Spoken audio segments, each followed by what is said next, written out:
Hey, what's up guys? This is Anthony from Anthony's Customs, and for this review we're doing something which I normally don't do, and that is reviewing a bootleg, or a knockoff, or whatever you want to call it. Lots of people use these terms in the wrong way, and they're all kind of interchangeable at this point, so it doesn't matter. It's an unlicensed version of a figure which already exists, but it does not use the existing parts. I want to be clear about that.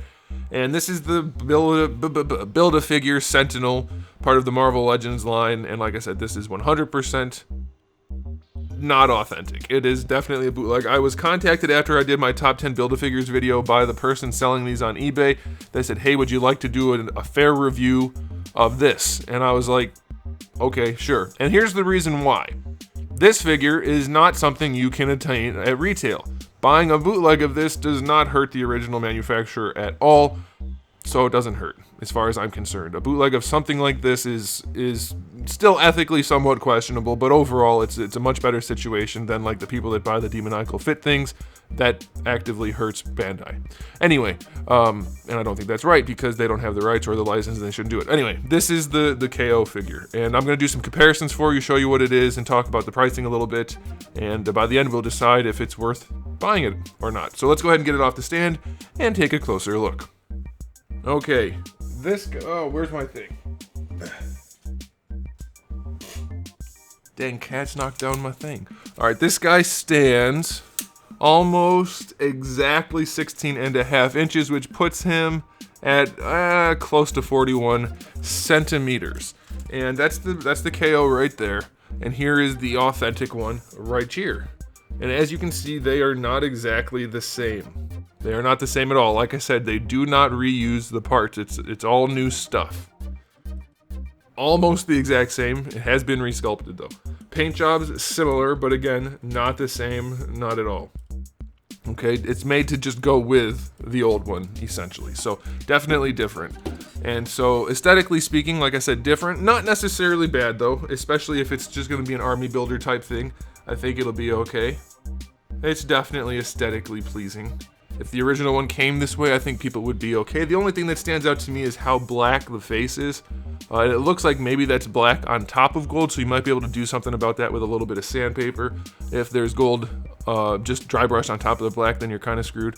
But it still looks good enough. The eyes stand out nice and bright, so aesthetically speaking, that's okay. The sculpt is clean enough. It's obviously a lot more basic, and we'll get into that as we do the articulation, but you're not going to notice it from a distance. Speaking of articulation, we'll talk about that. So aesthetically speaking, it looks fine. It looks okay, especially for being an unlicensed KO type thing that you just get on eBay. I think it looks good. Okay, we'll put it like that. Now, as far as articulation goes, this thing doesn't have much. All right, so the head does still swivel. That's pretty much expected. For the shoulders, it's a swivel. And I will note at this point that the plastic on this guy is significantly lower quality plastic. I don't know if it's even PVC. It's hard to say. It feels like those blow molded things that you find at the dollar store. Not that that really makes a difference here, but I am telling you what this is, and it does not feel like a regular type of action figure. It's the same kind of plastic that they used for Jabba the Hutt in the Star Wars Black Line, if that gives anybody any indication. All right, so the shoulders are just a swivel. They don't do anything else. There's no bicep articulation. It looks like a double jointed elbow. I can't get the top joint to do anything, so you just get this bottom joint. Let me move this down a little bit. So that's all you really get out of the arm as far as I can tell. I can't make it bend any more than that. The wrists and fingers are all fixed as well. Let me move the camera down a little bit. This guy's big, and that's the nature of things. For the hips, as you can see, we technically have a hinge in here, and it works, but just barely. It's very minimal, and it's very floppy. And then we have just a big ball peg where the thigh connects to that. Can you rotate this? I can't. Maybe you're supposed to be able to, but I can't rotate this hip to make them go out to the side or anything. So essentially no range in the hips, no range up here, no range up here, nothing in the abdominal section. For the knees, we do get a double jointed knee, which is technically okay, but it's all just very floppy. He is super duper floppy. Honestly, I would just glue him up and have him stand there. And then that is it, nothing in the ankles. So as far as articulation goes, it's basically nothing. And it's just gonna stand there and look good. He doesn't come with his tentacles. He doesn't even have sockets in the hands for those gripping tentacles. So what is the purpose of this thing? I thought when he first asked me to review it, I thought it was going to be closer to the original thing and that it was kind of going to be a one-to-one replacement. That's not the case. This is clearly meant to just be for army building or as a placeholder type deal. If you don't want to shell out the cash for the authentic one, this is an option. So it comes down to the price. The real ones go for anywhere from about $175 to $200 on eBay on average. You can find them cheaper, you can find them more. You could expect to spend upwards of $175. That's the average, most consistent price. This guy comes in, it's in British, it's in pounds.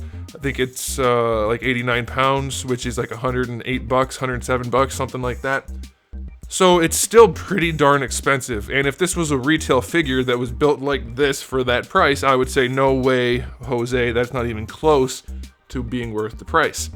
However, if you're trying to just have a whole bunch of Sentinels in the background of your display or something like that, shelling out almost $200 for the authentic ones may not be viable. This could save you anywhere from $75 to $100, give or take. Is that worth it?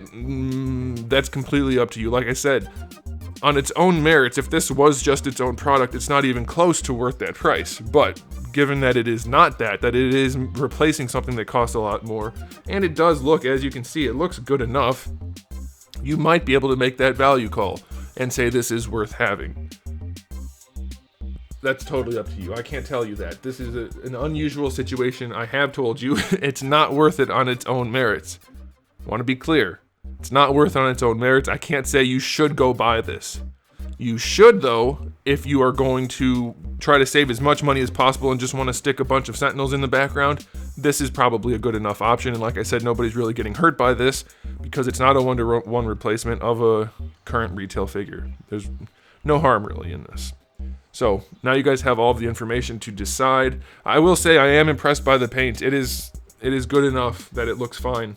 Other than the face being all black. It looks fine. Like I said, the sculpt is soft, mostly because it's all just one piece for like the shoulders or the wrists or the hands or things like that. But it definitely looks good enough, and it will serve its purpose if you are going to buy it for that purpose. Like, they did a good job. It's fine.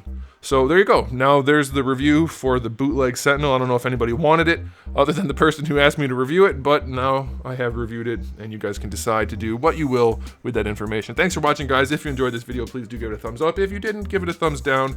And if you haven't subscribed, you probably should, because I have thousands of videos already on the channel and new ones coming out just about every single day. So make sure you come back for all of that. And in the meantime, keep collecting.